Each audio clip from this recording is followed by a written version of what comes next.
और 130वां संविधान संशोधन जो भ्रष्टाचारियों पर अंकुश लगाने और उन्हें कानून के अनुसार उपयुक्त दंड देने के लिए था, उसका विपक्ष ने समर्थन नहीं किया। गेमिंग ऐप जो जुए की लत से जनता को बचाने के लिए था, उसका समर्थन नहीं किया।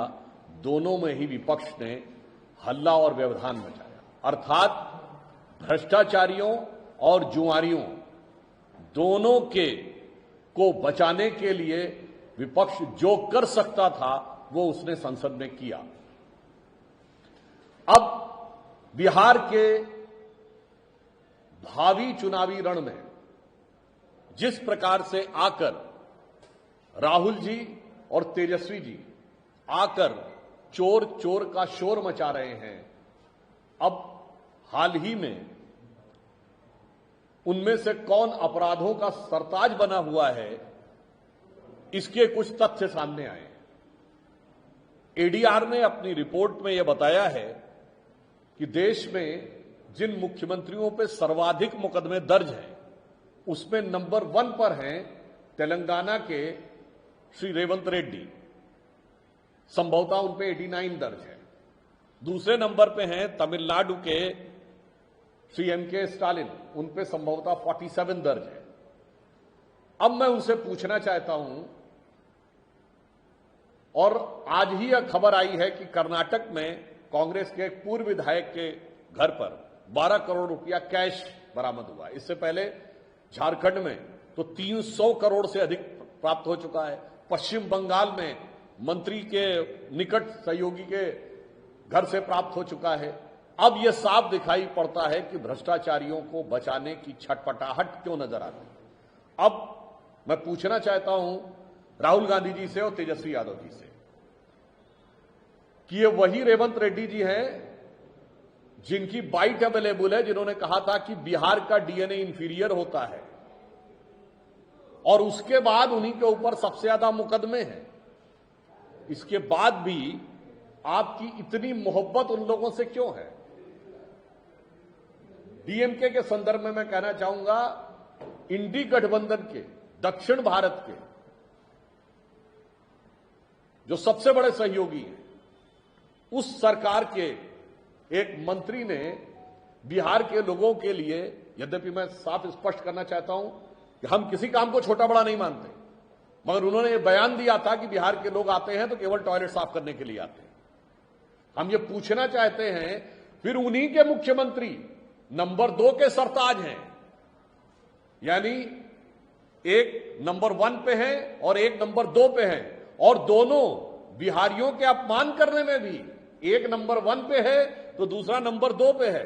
तो मैं उनसे पूछना चाहता हूं कि बिहार की जनता का इतना अपमान करने वाले और अपराध या के आरोपों या मुकदमे की श्रृंखला में सबसे ऊंचा स्थान रखने वाले इन मुख्यमंत्रियों और सहयोगी दलों से इंडी गठबंधन और राहुल जी और तेजस्वी यादव जी के मुंह से एक शब्द क्यों नहीं निकल रहा है? या उन्हें ऐसा प्रतीत होता है कि खानकाह मस्जिद में जाकर जो दामने रहमत उन्हें मिली है, वो इन सारे भ्रष्टाचारों, इन सारे अपराधों को पूरी तरीके से कवर करने में सफल हो जाएगी। वैसे मीडिया में प्राप्त समाचार के अनुसार राहुल गांधी जी का जो कार्यक्रम था, वो शायद खानकाह की मस्जिद में जाने का निर्धारित कार्यक्रम नहीं था, हनुमान मंदिर में जाने का निर्धारित कार्यक्रम था। अब हम ये पूछना चाहते हैं कि भाई हनुमान मंदिर में जाने का कार्यक्रम था या नहीं, पहले स्पष्ट करें। और ऐसी प्राप्त जानकारी के अनुसार पप्पू यादव जी ने शायद वो कार्यक्रम लिया था।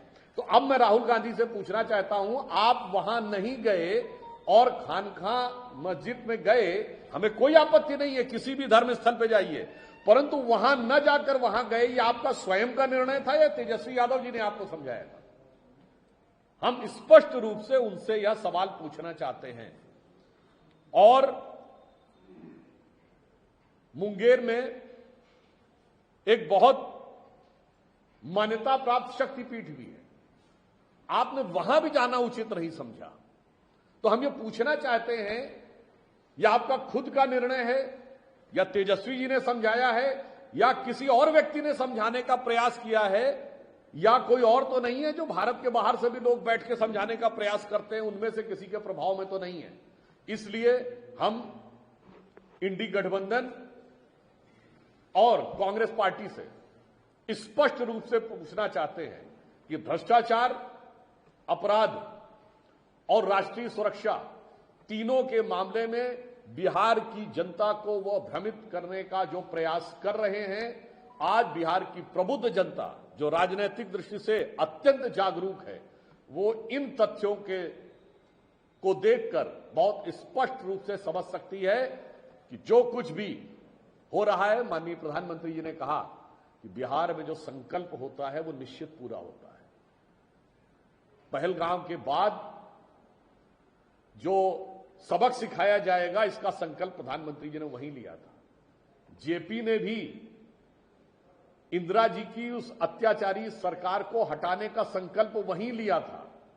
तो बिहार की जनता यह स्पष्ट समझ चुकी है, और मैं कहना चाहता हूं बिहार की जनता को निश्चित रूप से याद होगा, 50 साल पहले एक प्रधानमंत्री थी श्रीमती इंदिरा गांधी, जिन्होंने एक ऐसा संसद में नियम पास किया कि प्रधानमंत्री पे कोई कार्रवाई नहीं हो सकती, किसी कोर्ट में कोई मुकदमा नहीं चल सकता। आज 50 साल के बाद एक ऐसे प्रधानमंत्री इस देश में हैं, श्री नरेंद्र मोदी जी, जिन्होंने ये कहा कि मंत्री, मुख्यमंत्री, अगर प्रधानमंत्री पर भी कार्रवाई होगी और वो जेल में जाएगा तो उसकी भी कुर्सी जाएगी। 50 साल पहले एक ऐसी सरकार थी जो ये कहती थी इंदिरा जी की उनका चुनाव अगर गलत साबित हो गया तो चुनाव सही है या नहीं, ये मेरी हारो जीत तय करेगी। आज 50 साल बाद उनके ग्रैंडसन राहुल गांधी जी ये कहते हैं, वही भावना है कि मेरी जीत हुई या नहीं, ये तय करेगा कि चुनाव सही है या नहीं। तो मैं इन दोनों महानुभावों से पूछना चाहता हूं कि कृपया आप ये बताएं, आज आप कह रहे हैं हम ये कर देंगे, वो कर देंगे। बिहार में इससे पहले लंबे समय तक आपके दलों की सरकार नहीं रही है, आपके परिवारों की सरकार रही है, और आपके माई और बाप दोनों की सरकार रही है।